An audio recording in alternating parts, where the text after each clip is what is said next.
Hi mga sisterhood! Welcome back dito sa aking channel. So sana mag-enjoy kayo mga sister sa ating makeup tutorial today. So stay tuned mga sisters, stay hot, stay lang dyan, stay lang ng stay. Manood kayo.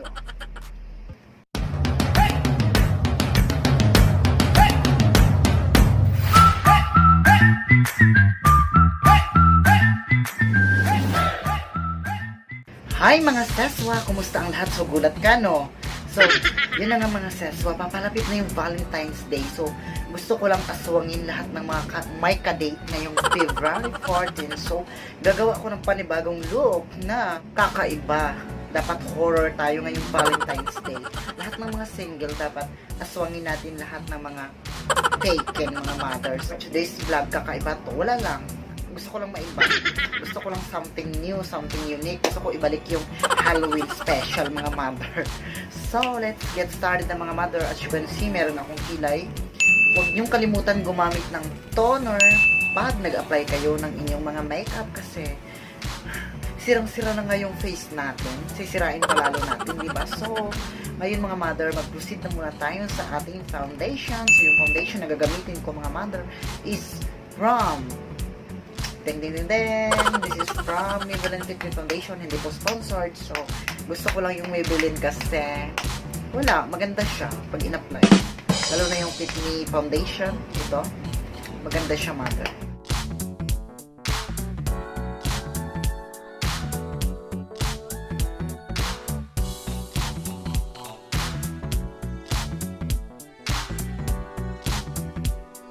So mga mother, bago ako mag-proceed mga mother, gusto ko lang magpasalamat sa mga loyal na nag-subscribe at saka nag-stay until now.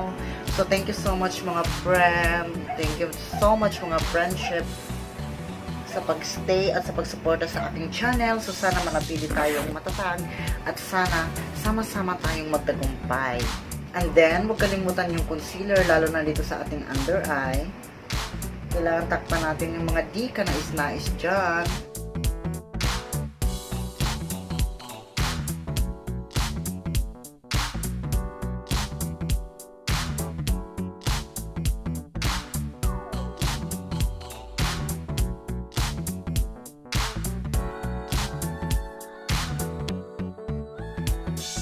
So mga besh, kailangan talaga ng proper blending mga sis para mas maganda yung magiging result.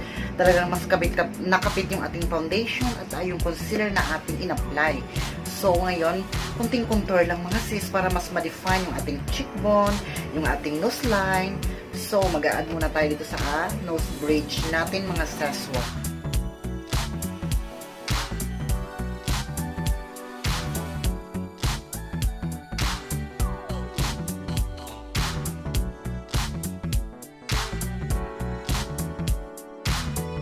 And then, mag-apply tayo ng loose powder mga sis para ma-set na natin yung ating in-apply na product.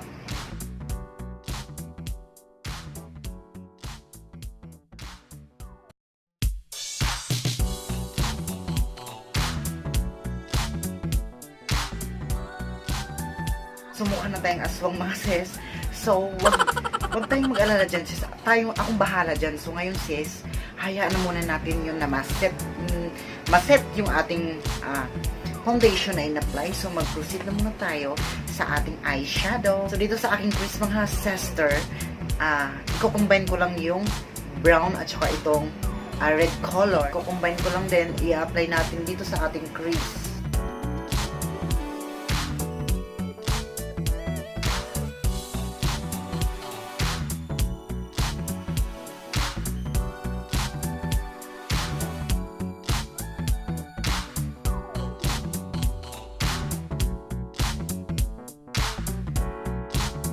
And then mga mother, yellow and orange, i-combine lang natin yung yellow and orange.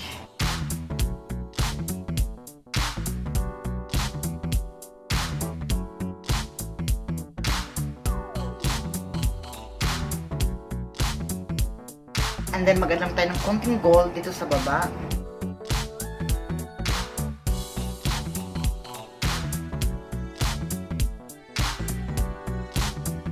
So mga sister, magkukontour lang tayo.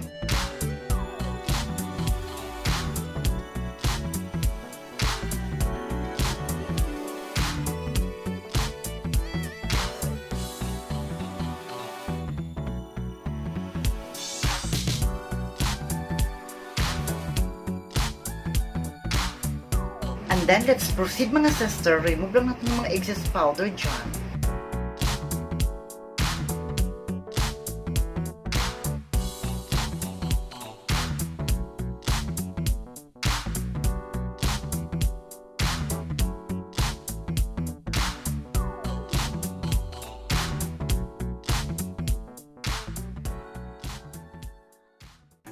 Kung nagustuhan nyo ang final transformation mga sister, huwag kalimutang mag-subscribe, paki-like at paki-share na rin mga sister. Paki-click ang bell button para updated ka mga mama.